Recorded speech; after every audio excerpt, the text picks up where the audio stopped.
এই জীবন যেন বহতা নদীর মতো, চলার পথে কত বাক মোহনা শত, আছে আরো দ্বন্দ্ব আলো আধারের, বেছে নিতে হবে তাই পথ আমাদের। আসসালামু আলাইকুম প্রিয় দর্শক, আপনারা যারা দেশে আছেন প্রবাসে, সবাইকে জানাই অনেক অনেক প্রীতি ও শুভেচ্ছা। শুরু হলো টক শো আলোকপাত। আমাদের আজকের বিষয় মানুষ এবং বান্দার পরিচয়। আলোচনায় অংশগ্রহণ করছেন বিশিষ্ট লেখক এবং গবেষক ডক্টর মীর মনজির মাহমুদ। আসসালামু আলাইকুম রহমতুল্লাহি ওয়া বারাকাতুহু।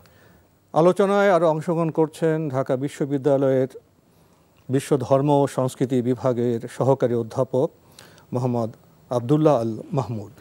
আসসালামু আলাইকুম রহমতুল্লাহি ওয়া বারাকাতুহু। প্রিয় দর্শক, আমরা তো মানুষ।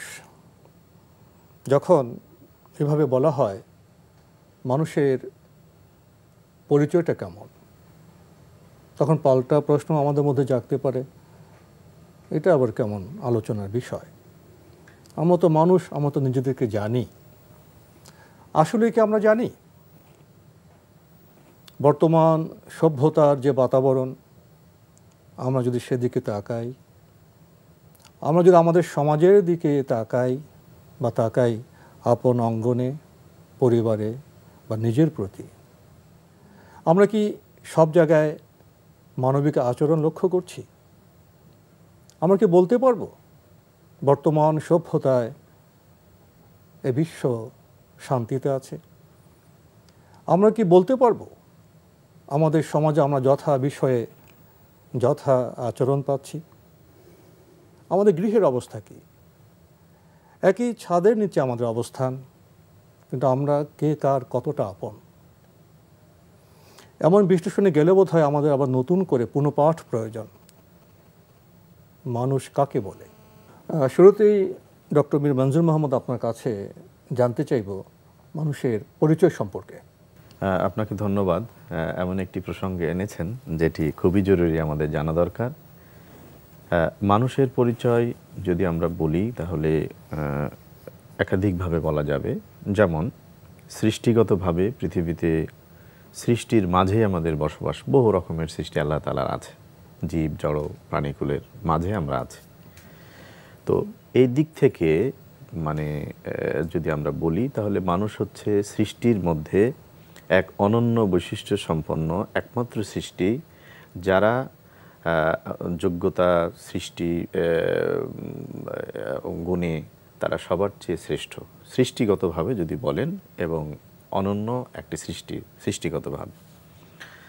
দ্বিতীয়ত হলো মানুষের যে সক্ষমতা, যে বৈশিষ্ট্য, যে গুণাবলী দেওয়া হয়েছে, এটা সৃষ্টির আর কারোর মধ্যে এইভাবে ব্যালান্সড এবং বহুমুখী প্রতিভা বা যোগ্যতা দেওয়া হয়নি।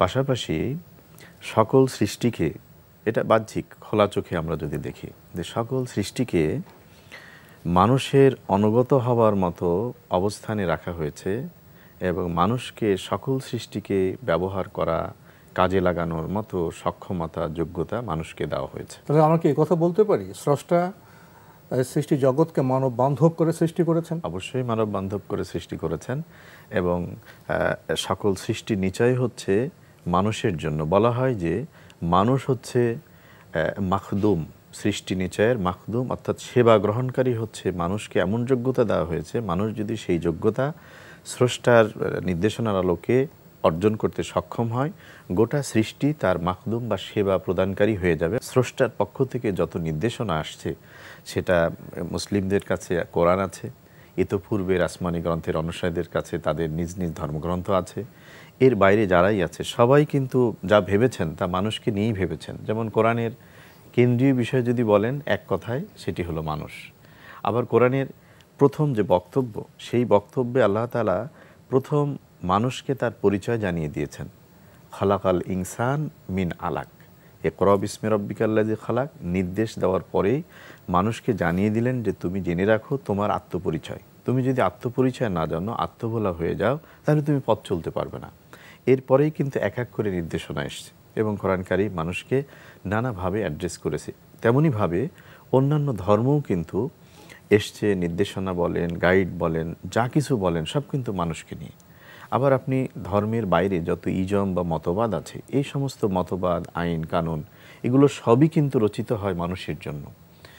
পৃথিবীতে কোনো আইন মানার জন্য অন্য সৃষ্টি বাধ্য না, কিন্তু আইন মানুষেরই জন্য।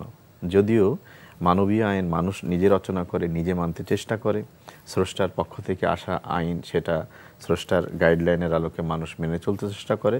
অর্থাৎ আল্লাহ তাআলার অসংখ্য সৃষ্টির মাঝে আইন, নির্দেশনা, বিধান কেবলই মানুষের জন্য। আপনি তো আইনের কথা বলে একটি বড় প্রসঙ্গের অবতারণা করলেন। আইনের প্রসঙ্গ আসলেই উল্টো পিঠে শৃঙ্খলার প্রশ্ন আসে, এবং শৃঙ্খলার প্রশ্ন আসলেই উপলব্ধি করা যায় বিশৃঙ্খলার সম্ভাবনাও থাকে। জি। তাহলে শৃঙ্খলা, বিশৃঙ্খলা, আইন, কাঠামো, অনুশাসন, এটা অন্য একটা বিষয়, আমরা সে বিষয়ে ইনশাআল্লাহ কথা বলার চেষ্টা করব। মোহাম্মদ আবদুল্লাহ আল মাহমুদ, আমরা এতক্ষণ ডক্টর মীর মনজুর মাহমুদ থেকে চমৎকার আলোচনা শুনছিলাম মানুষের পরিচয় প্রসঙ্গে। তিনি তো যথাযথ বলেছেন যে মানুষের সম্ভাবনা নিয়ে মানুষ শ্রেষ্ঠ সৃষ্টি, কিন্তু আমরা যদি এখন বর্তমান সভ্যতায়, বিশ্ব ব্যবস্থায় আমরা বাইরের দিকে তাকাই, আমাদের দিকে তাকাই, সমাজের দিকে তাকাই, মানুষের যে সম্ভাবনা ছিল, মানুষ সৃষ্টির শ্রেষ্ঠ, তার রূপকল্প বা তার কাঙ্ক্ষিত বিষয়গুলিকে আমরা আমাদের সমাজে লক্ষ্য করছি, নাকি এরকম হয়ে গেল যে মানুষের যে সামগ্রিক সত্তা, শরীর মন আত্মা নিয়ে অখণ্ড সত্তা, সেখানে আমরা কোনো বিভাজন করে ফেলেছি। অনেক সময় দেখা যায় মানুষের আচরণ থেকে সে বোধহয় শুধুই প্রাণী, তার বোধহয় শুধুই জৈবিক সত্তা, বাটার এবং ব্রেডের পিছনে ঘুরছে। তার যে মনন আছে, তার যে মানস পরিগঠন আছে, তার যে আত্মা আছে এবং সেগুলোর অবস্থান আছে, সেগুলোর সৌরভ আছে, সেটা অনেক সময় উপলব্ধি করা যায় না। তাই এই যে মানুষ নিজেকে কি বিচ্ছিন্ন করে ফেলছে, খণ্ডিত করে ফেলছে? ধন্যবাদ আপনাকে, খুব সুন্দর একটা প্রসঙ্গ। আসলেই মানুষ শুধুমাত্র জৈবিক একটা জীব হিসাবে আমরা মূল্যায়ন করছি, এবং এই জৈবিক জীব হিসাবে মানুষ খণ্ডিত আকারেই চিত্রিত হচ্ছে। সেটা আমাদের শিল্প, সাহিত্য এবং বলতে গেলে আমাদের পুরো বস্তু জগতেই মূলত ঠিক এই খণ্ডিত একটা চিত্র আমাদের সামাজিক আচরণ থেকে অনেক সময় মনে হয়। এক্স্যাক্টলি। ইভেন আমরা যদি দেখি যে মাল্টিন্যাশনাল কোম্পানিজগুলো কিন্তু এই চিত্রগুলোকে আরও সুন্দর করে আমাদের রূপকল্পের মধ্যে দেওয়ার চেষ্টা করছে, এখানেই তাদের সফলতাটা। কিন্তু আমরা সাইড বাই সাইড যদি দেখি, সমস্ত ধর্মগুলো, পার্টিকুলারলি ইসলাম, মানুষের যে নৈতিক এবং আত্মিক যে, আপনি তো বিশ্ব ধর্ম নিয়ে চর্চা করেন, অধ্যাপনা করেন। জি জি, ধন্যবাদ আপনাকে। তো সেই সব ধর্মগুলোকে আমরা দেখেছি যে মানুষের নৈতিকতাকে যেমন মূল্যায়ন করা হয়েছে, মানুষ অ্যাজ এ হিউম্যান বিং তার জৈবিক দিকটাকে ইগনোর করা হয়নি। এটা খুব চমৎকার একটা ব্যালেন্স কিন্তু সমন্বয় করা হয়েছে। আপনি সঠিক বলেছেন। কিন্তু এই আধুনিক বস্তু সভ্যতা মানুষকে খণ্ডিত করার কারণে মানুষ, আপনি চারিদিকে যে অশান্তি দেখছেন, মানুষের কাছ থেকে যে মানবীয় আচার আচরণগুলো হওয়ার কথা, সেগুলো আর হচ্ছে না। আমরা যদি একটা উদাহরণ দিই, আমরা যদি দেখি যে একজন বাচ্চা, অবুঝ একটা বাচ্চা, সে কোনো বিপদে পড়ছে বা এমন একটা পরিবেশে আসছে যে সে পরিবেশ চেনে না, সে তাকে খুঁজবে তার নিকট আত্মীয়কে, তার গার্ডিয়ানকে, বা কে তাকে এখানে নিয়ে এসেছিল, কে তাকে এই পরিবেশ থেকে একটা রেস্কিউ করতে পারে, উদ্ধার করতে পারে। কিন্তু অনুরূপভাবে উদাহরণটা যদি আমরা ফিট করি, আমরা এই দুনিয়াতে আসছি সম্পূর্ণ অপরিচিত একটা জায়গা, এবং এখানে আমাদের নৈতিকতা চর্চার যে জায়গাগুলো নানাভাবে এখানে নানা প্রতিকূলতার সম্মুখীন হচ্ছে। ঠিক এই মুহূর্তে ওই নৈতিক সত্তাই আমাদেরকে মূলত আমাদের সেই অভিভাবক, আমাদের সেই স্রষ্টাকে যদি খুঁজে পেতে সাহায্য করে, এবং আমরা যদি খুঁজে পাই, তাহলে আমরা মানসিক শান্তি, প্রশান্তি এবং আমাদের দিয়ে মানবিক আচরণগুলো সম্ভব হবে। আর একটু সাইড বাই সাইড বলে রাখা ভালো, ধর্ম মূলত মানুষকে তার মানবিক চরিত্র, আচরণগুলোকে আরও উৎকর্ষিত, আরও বিকশিত করার জন্যই মূলত ধর্মের কাজগুলো। তো যখন আমরা ধর্মকে আমরা অনুসরণ না করি, তখনই মূলত বস্তুবাদ, নানা ধরনের মানবরচিত চিন্তা, বিশেষ করে ভোগবাদ আমাদেরকে সেই আলাস্তু বিরব্বিকুম সেই জায়গা থেকে আমাদের দূরে সরিয়ে নিয়ে যায়। তো ধর্মের তো একটা অন্তর্গত বিষয় থাকে, স্পিরিচুয়াল বিষয় থাকে, আর একটা রিচুয়াল বিষয়। তো সামাজিকভাবে রিচুয়াল বিষয়ের গুরুত্ব থাকে, আর ব্যক্তিসত্তার দিক থেকে স্পিরিচুয়াল যে বিষয় সেটার গুরুত্ব থাকে।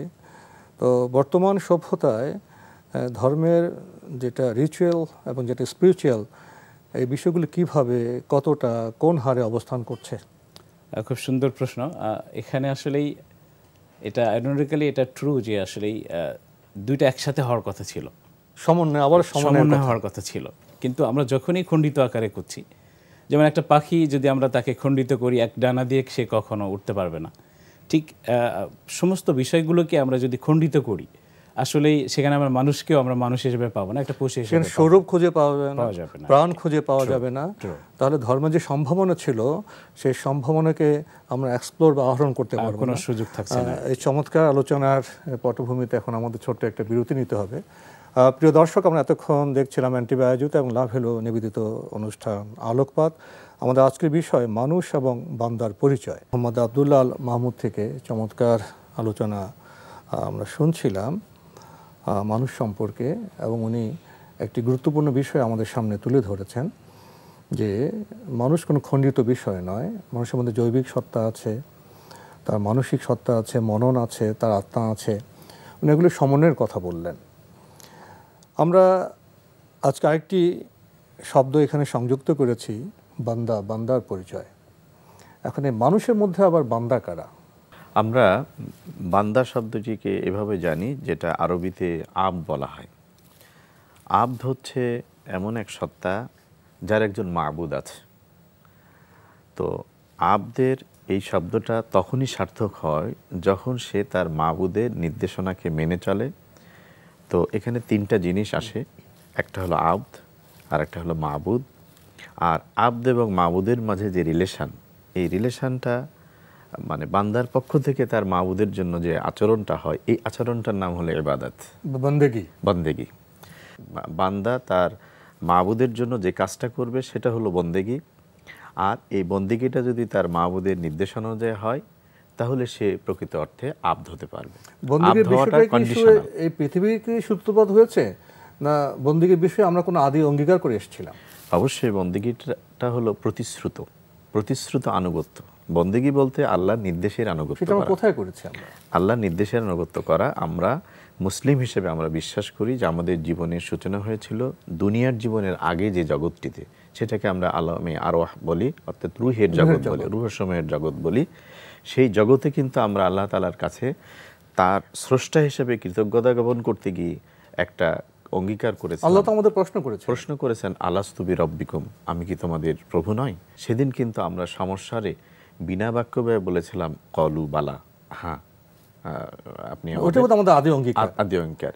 সেই অঙ্গীকারের আলোকেই পৃথিবীতে মানুষের আগমন, এবং মানুষ যেন তার রবকে চেনে, মানুষ যেন তার নিজেকে চেনে, এবং মানুষেরকে আমরা বলি যে আশরাফুল মাখলুকাত, কিন্তু এই কথাটা এক অর্থে আনকন্ডিশনাল বুঝি, কিন্তু না, এটা কন্ডিশনাল। সম্ভাবনা আছে অর্জন করতে হবে, হবার ফেরেশতার চেয়েও মানব মর্যাদা উন্নীত হবার আছে। সৃষ্টিগতভাবে সেই বৈশিষ্ট্য মানুষকে দেওয়া হয়েছে, কিন্তু কোরআন আবার এটাও জানিয়ে দিয়েছে যে উলাইকা কাল আনআম বালহুম আদাল। মানুষেরা যদি তার মাবুদের বান্দা হিসেবে রোল প্লে করতে না পারে তাহলে সে কখনোই শ্রেষ্ঠ হবে না। বান্দা হিসাবে যথাযথ রোল প্লে করতে না পারলে, ভূমিকা পালন করতে না পারলে তার অবস্থান চতুষ্পদ জন্তু নয়, বরঞ্চ বালহুম আদাল, তার চেয়ে আরো নিম্নতরে নেমে যায়। তাহলে বিষয়টা শর্তযুক্ত, অবশ্যই শর্তযুক্ত। মানুষ আশরাফুল মাখলুকাত হওয়ার সৃষ্টিগতভাবে নয়, উপাদান আছে মানুষের মধ্যে। মানুষকে সেটা চর্চার মাধ্যমে, অনুশীলনের মাধ্যমে অর্জন করতে হবে, মাধ্যমে নিরঙ্কুশ আনুগত্যের মাধ্যমে বান্দায় পরিণত হতে হবে। সৃষ্টিগতভাবে কেউ বান্দা হয় না, সৃষ্টিগতভাবে মানুষ হিসেবে আমরা আসলাম, কিন্তু বান্দা হতে হলে মানে আমরা যেমন বলি যে কোনো সৃষ্টিকে মানে তার নিজ পরিচয়ের জন্য শিখতে হয় না, কেবল মানব সন্তান যাকে তার মানুষ হবার জন্য, অর্থাৎ প্রকৃত মানবীয় গুণাবলী অর্জনের জন্য তাকে শিখতে হয়, অনুশীলন করতে হয়। এজন্যই বোধহয় আপনার কবি বলেছিলেন যে পশু পাখি সহজে পশু পাখি, কিন্তু মানুষ সহজে মানুষ নাই। সুতরাং বান্দা হওয়াটা হচ্ছে মানব মর্যাদার কাঙ্ক্ষিত একটা অবস্থান। বান্দা হওয়াটা কোরআন কারিমে আল্লাহ তাআলা নবী সাল্লাল্লাহু আলাইহি ওয়াসাল্লামকে মেরাজের রাতের যে সম্বোধন, সেটা ছিল যে সুবহানাল্লাযী আসরা বিআবদিহি, সেই মহান পবিত্রতম সত্তা এই রাতের ভ্রমণ করেছেন তার আবদকে। আসলে মানুষের জীবনের যে টার্গেট, মানব জীবনের সফলতার লক্ষ্য হবে তার বান্দা হওয়া। বান্দা হিসেবে জীবন যাপন করতে হলে তো আমাদের জীবন হবে বন্দেগীর জীবন। এখানে প্রশ্ন আসে এভাবে যে বন্দেগী বলতে আমরা বুঝি আমরা নামাজ পড়বো, রোজা রাখবো, তাহাজ্জুদ গুজার হব, অর্থাৎ আমরা স্রষ্টা মনস্ক থাকবো। কিন্তু আমাদের জীবন কি শুধু এখানেই সীমাবদ্ধ? আমাদের জীবনে তো জৈবিক চাহিদা আছে, বিয়ে শাদী আছে, আমরা খাদ্য গ্রহণ করে থাকি, আমরা পেশাজীবী, আমরা রাজনীতি করি, ব্যবসা করি, অর্থনৈতিক চর্চা করি, শিল্পের বিকাশ ঘটাই, আবার জীববৈচিত্র্য নিয়ে, পরিবেশ নিয়ে আমরা কাজ করি, আমরা খেলাধুলা করি।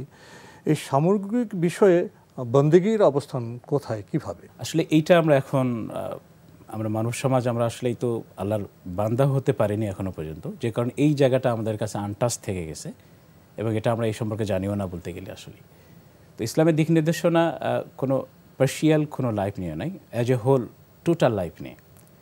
ইভেন আল্লাহ রাসূল সাল্লাল্লাহু আলাইহি সাল্লাম যখন উনি মদিনাতে গেলেন, তখন মদিনার নন মুসলিমরা ওনারা একটু অবাক হলেন যে টয়লেটে যাও, তোমাদের প্রফেট বলছে এটা ইবাদত, এটা হাউ কাম, এটা কীভাবে হতে পারে? তার মানে হচ্ছে জীবনের প্রত্যেকটা দিক এবং বিভাগ আল্লাহ এবং তার রাসূল যেভাবে বর্ণনা করেছেন সেইভাবে প্রত্যেকটা কাজ আঞ্জাম দেওয়াটাই হচ্ছে একজন বান্দার কাজ, এবং সেই কাজগুলোই হবে ইবাদত, যেটা শ্রদ্ধেয় মীর মঞ্জুর মাহমুদ ভাই বলেছেন সুন্দর করে। আরেকটা বিষয় এখানে চমৎকার করে বলা যে একজন বান্দা সে কিভাবে চলবে, কিভাবে খাবে, এভরিথিং সব বলা। যেমন আমরা একটু যদি উদাহরণ দিই, কোরআনের উদাহরণ, ও ইবাদুর রহমানুল্লাযীনা ইয়ামশুনা আলাল আরদ, যখন আল্লাহর বান্দা দুনিয়াতে চলবে সে কিভাবে চলবে এই নেচারটা বলে দেওয়া হয়েছে। উনি যখন অর্থনৈতিক লেনদেন করবে তখন উনি কি সুদ ভিত্তিক ওনার জীবনযাপন পরিচালনা করবে, নাকি উনি সুদ থেকে নিজেকে বাঁচিয়ে রাখার চেষ্টা করবে? সেখানে আল্লাহ চমৎকার দিক নির্দেশনা দিয়েছেন যে আহাল্লাহুল বাইয়া ওয়া হারামা রিবা। ঠিক জীবনের প্রত্যেকটা দিক এবং বিভাগে ইবাদুর রহমান যাদের, তাদের এরকম নির্দেশনাটা আছে। তো মানুষ যখন আল্লাহর বান্দা তৈরি হয়ে যাবে তখন তার ভিতরে একটা কোশেষ থাকবে। যেমন আল্লাহ রাসূল সাল্লাল্লাহু আলাইহি ওয়াসাল্লামের লাইফ থেকে আমরা দেখি, যখন আল্লাহ রাসূল সাল্লাল্লাহু আলাইহি ওয়াসাল্লাম রাত জেগে, রাতের পর রাত উনি জেগে থাকতেন, ওনার পাগুলো ফুলে যাচ্ছে, মা আয়েশা রাদিয়াল্লাহু আনহা তাহাজ্জুদের জন্য, তাহাজ্জুদ দীর্ঘক্ষণ, এবং আমরা জানি যে এটা আল্লাহর পক্ষ থেকে ওনার জন্য অব্লিগেটরি ছিল, উনি দাঁড়িয়ে আছেন। ওনার এই প্রচেষ্টা দেখে মা আয়েশা রাদিয়াল্লাহু আনহা ওনাকে জিজ্ঞাসা করলেন যে আল্লাহ রাসূল, আপনার পা ফুলে গেছে, অথচ আল্লাহ তো আপনার আগে এবং পরের গুনাহ সব মাফ করে দিয়েছেন। আল্লাহ রাসূল সাল্লাল্লাহু আলাইহি ওয়াসাল্লাম খুব চমৎকার করে বললেন যে আমি কি আল্লাহর শুকর গুজারকারী বান্দার অন্তর্ভুক্ত হব না? এখানেও কিন্তু বান্দা হওয়ার যে প্রচেষ্টাটা আমরা যদি শুকর গুজারকারী বান্দা হব না, এই বান্দা শব্দটা ক্যাটেগরিক্যালি এখানে আসছে। তার মানে আল্লাহ রাসূলুল্লাহ সাল্লাল্লাহু আলাইহি সাল্লাম উনি সর্বশেষ নবী, ওনাকে অনেক মর্যাদা দেওয়ার পরেও কিন্তু উনি চেষ্টা করেছেন বান্দা হওয়ার, আল্লাহর বান্দার, রহমানের বান্দা হওয়ার চেষ্টা করেছেন। সুতরাং আমাদের ক্ষেত্রে এটা আরও বেশি প্রযোজ্য। আমরা মানুষ থেকে যখন বান্দা হচ্ছি এবং আল্লাহর আরও কাছাকাছি যাওয়ার জন্য আমাদের যাতে ইবাদুর রহমানের এই কোয়ালিটিগুলো আমরা অ্যাচিভ করি, এটা হচ্ছে আমাদের জন্য আজকের আমার মনে হয় প্রোগ্রাম থেকে বড় একটা অ্যাপিলও হতে পারে আর কি। বন্দেগী বলতে শুধু মসজিদে নয়, শুধু নামাজে নয়, রোজায় নয়, হজে নয়, বান্দা হিসেবে জীবনযাপন করতে গিয়ে আমরা যে অঙ্গনে, যে প্রাঙ্গণে ছড়িয়ে পড়ব, সেটা কৃষি হতে পারে, শিল্প হতে পারে, বিজ্ঞান হতে পারে, সাহিত্য সংস্কৃতি হতে পারে, খেলাধুলা হতে পারে, ব্যবসা বাণিজ্য হতে পারে, সব ক্ষেত্রেই যথা বিষয়ে যথা আচরণটাই বোধহয় বান্দার আচরণ। এ বিষয়ে মানুষকে মানে নেয়ামত দিয়েছেন পবিত্র কোরআন, সেখানে এ বিষয়ে আমাদের নির্দেশনা আছে, এবং রোল মডেল বা এটার মানহাজ বা পদ্ধতি কী হবে সেটা নবী সাল্লাল্লাহু আলাইহি ওয়াসাল্লাম তার জীবন দিয়ে দেখিয়েছেন। ঘরে, বাইরে, সমাজে, অর্থনীতির লেনদেনে, যুদ্ধে, অপর ধর্মের মানুষের সাথে আচরণে, ধৈর্যে, সব জিনিস মিলিয়ে অর্থাৎ বান্দার জীবন, বান্দেগীর জীবন কেমন হবে সেটা বুঝিয়ে গেছেন। তো বর্তমান সময়ে কিন্তু আমরা এখানে সংকট লক্ষ্য করছি। আমরা নিজেদের মুসলিম বলছি, বান্দা হিসেবে বিবেচনা করছি, কিন্তু আমাদের বন্দেগী কি যথাযথ হচ্ছে? আমাদের বন্দেগী যথাযথ হচ্ছে না। এখানে আমাদের একটা বোঝার ঘাটতি আমরা প্রায়শই লক্ষ্য করি। সেটা হলো আমরা অনুশীলন বা অনুকরণের জন্য ব্যক্তি মানুষের মধ্যে লোককে খুঁজি এবং তাকে অনুসরণ করতে গিয়ে আমরা নানামুখী হচ্ছি, বিচিত্র আচরণ বা ইবাদত রূপ দিচ্ছি, ইবাদত হিসেবে রূপ দিতে যাচ্ছি। অথচ নবী সাল্লাল্লাহু আলাইহি সাল্লাম পরিষ্কার বলে গেছেন, তারাকতু ফিকুম আমরায়ন, আমি দুটো জিনিস তোমাদের জন্য রেখে যাচ্ছি বন্দেগী করার জন্য, আল্লাহর আনুগত্য করার জন্য, এবং মানুষের জীবনে সব ক্ষেত্রে এবং মানুষের জীবনের চরম এবং পরম লক্ষ্য হলো আল্লাহ তাআলার বান্দায় পরিণত হওয়া। এই জায়গায় পৌঁছাবার জন্য দুটো জিনিস, একটা হলো কোরআন আরেকটা নবী সাল্লাল্লাহু আলাইহি সাল্লামের জীবন আচরণ বা সুন্নাহ, আর জৈবিক আচরণে, সব কিছু, সৃজনশীল মানসিক আচরণে, সব আত্মিক আচরণে, আত্মিক আচরণের কথা বলে আমি ভুল পথে যাব, সেটাও তো অবকাশ নেই। অবশ্যই কোনো সুযোগ নাই। রহমাতুল্লিল আলামিন হিসেবে নবী সাল্লাল্লাহু আলাইহি সাল্লাম যে জীবনের পথরেখা তৈরি করে গেলেন, ওয়া ইন্নাকা লা আলা খুলুকিন আযীম, সেটাকে কোরআন বলল যে এটা হলো মহান আখলাক বা চরিত্র। এই পথরেখায় হাঁটতে শিখলে, চলতে শিখলে, সেভাবে বলতে শিখলে, চিন্তা করতে শিখলে, ভাবতে শিখলেই আমি আপনি বান্দা হতে পারবো, এবং সেটাই বন্দেগীর অনুভূতি। এবং বান্দা হতে পারাটাই হচ্ছে মানব জীবনের সর্বোচ্চ লক্ষ্য, সফলতার লক্ষ্য। আর আমরা যখন বান্দা হতে পারবো, তখন কিন্তু আমার এই সমাজ, আমার পরিবার, আমার জীবনকে আমি উপলব্ধি করতে পারবো। সময়ের শেষ প্রান্তে এসে মোহাম্মদ আব্দুল আল মামুন আপনার কাছে জানতে চাইবে, যে দুই এককে বলেন, পথের কথা তিনি বললেন, পদাঙ্ক আছে, পথিক কোথায়? পথিক, তুমি পথ হারিয়েছ, যে কবিতার আকারে যদি আমরা বলি, আসলেই পথিক তো আসলে আমরাই ছিলাম। আমরাই তো সব কিছু আমাদের কাছে স্পষ্ট ছিল। এবং আল্লাহ সুবহানাহু ওয়া তাআলা খুব চমৎকার করে ওই সময় মক্কার সমসাময়িক মানুষদেরকে বলেছেন যে রাসূলুল্লাহ সাল্লাল্লাহু আলাইহি ওয়াসাল্লামকে তারা এমনভাবে চিনত, কামা ইয়ারফুনা আবনাহুম, তাদের সন্তানদেরকে যেমন চিনত। তা আমাদের কাছে রাসূলুল্লাহ সাল্লাল্লাহু আলাইহি ওয়াসাল্লাম সিরাজুম মুনিরা হিসাবে তো জাজ্জল্যমান একজন আলোকবর্তিকা। আলোকবর্তিকা। তাহলে আমাদের এখন ইচ্ছার বিষয়, আকাঙ্ক্ষার বিষয়, শপথের বিষয়, অঙ্গীকার পালনের যে দার্ঢ্যতা, যে বলিষ্ঠতা, সেটার বিষয় অনেক কথা আছে। এই বিষয়ে আপনারও ছিল, সময় তো আমাদের বারণ করছে, আজকে এখানেই শেষ করতে হচ্ছে। মোহাম্মদ আব্দুল আল মামুন, আপনি কষ্ট করে আমাদের স্টুডিওতে এসেছেন, সময় দিয়েছেন, সেজন্য আপনাকে অনেক ধন্যবাদ। আপনাকে ধন্যবাদ। ডক্টর মীর মনজুর মোহাম্মদ, আপনিও কষ্ট করে আমাদের স্টুডিওতে এসেছেন, সময় দিয়েছেন, সেজন্য আপনাকে অনেক ধন্যবাদ। আপনাকে অনেক ধন্যবাদ। আমরা এতক্ষণ দেখছিলাম এনটিভি আয়োজিত এবং লাভেলো নিবেদিত অনুষ্ঠান আলোকপাত।